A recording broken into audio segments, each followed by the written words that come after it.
Hi again, Kenneth Scott Latourette, History of Christianity, page 256. Latourette has been dealing with the question of why it was that Christianity, for all its vaunted power, could not save either the Jewish polity, that is, the Jewish system, from its destruction in the 1st century, nor the Roman Empire from its dissolution in the 5th century. And he takes up that issue here, and the summary, we'll put it at the beginning, is that the kind of power contained in Christianity is not the kind of power one needs to either preserve or sustain or create human empires. We're talking about two different types of power. Christianity's power is spiritual. It is gradual. He goes on, he's already made 6 observations that deal with that question. Here's the 7th. The 7th observation is not so much a fact as a comment. It may be that Christianity could not save either Greco-Roman civilization or the Jewish society, which centered in and found its symbol in Jerusalem and the temple. Both may have been founded on presuppositions so contrary to the Christian gospel that they had to pass before the gospel could begin to find free expression. We do well to remind ourselves again and again that it was official representatives of Judaism and the Roman Empire who brought Jesus to his death, because they sensed more or less clearly that if he were loyally and consistently followed, the religious structure and the political system of which they were the respective custodians, and to which they were bound by self-interest, would disappear.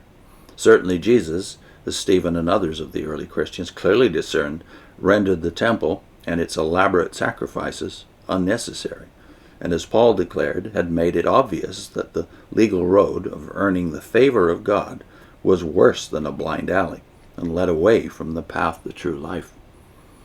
As Augustine saw what he called the earthly city, and this is his book, of course, The City of God, his masterpiece, the earthly city based upon force, pride, the love of human praise, the desire for domination, and the self-interest represented by the Roman Empire, had value in the restraint of wickedness and the preservation of order, but was basically different from the city of God, for the latter was built upon quite other foundations.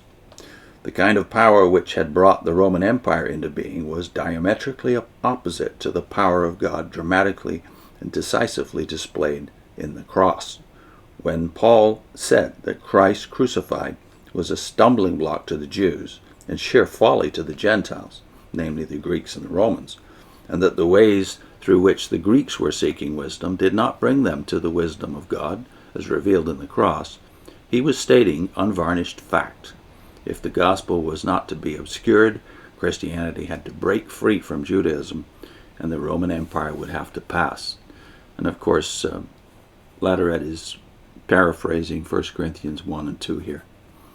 An 8th set of facts is one which we are to see somewhat elaborated on in our account of the next major period in the history of Christianity, but which we must briefly summarize here to enable us to give a tentative answer to the question posed to us by the coincidence of the progressive decline of Rome with the seeming triumph of Christianity. It was in the western portions of Europe, where the collapse of the Roman Empire was most marked, that Christianity was to display its greatest vigor in succeeding centuries.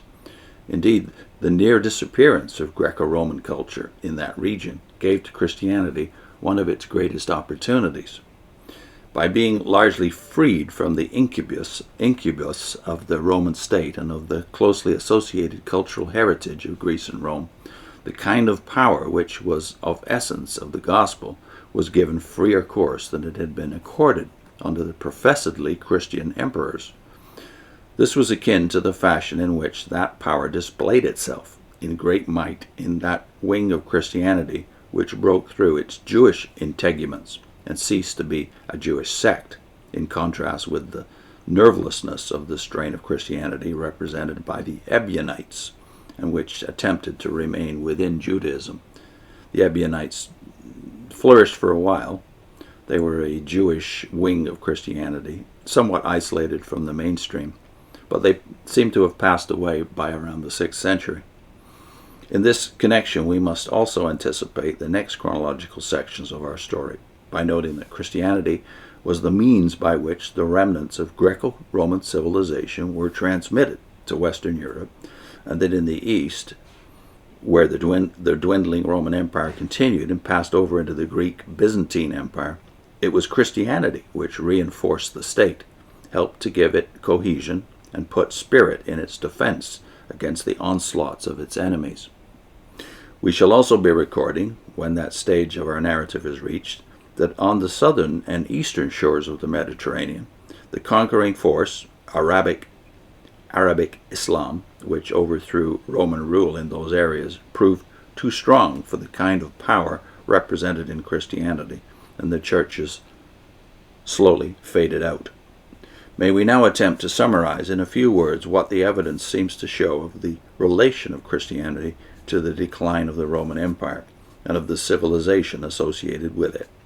Christianity was not the basic cause of the fall of Rome, yet it did not prevent that fall. Whether it retarded or hastened it, we cannot certainly know. In the segment of the empire which continued, with Constantinople as its nucleus, Christianity undoubtedly prolonged the life of the empire, and later it was to aid in what purported to be a revival of that empire in the West. In the West, it became the vehicle by which much of Greco-Roman culture was transmitted to a subsequent age. Christians also were a major instrument in passing on much of that culture to the Arabs, who overwhelmed the eastern and southern portions of the empire. While Christianity helped to perpetuate more or less extensive elements of Greco-Roman civilization, it placed these elements in a new context, where, in the West, the disintegration of the old came in such fashion that Christianity was partially emancipated. That faith had a much larger share in molding life than the Roman Empire had permitted it. Next time he takes up what happened to the new wine. Put in a link to what the great historian Will Durant said about why Christianity won the culture war. See you soon.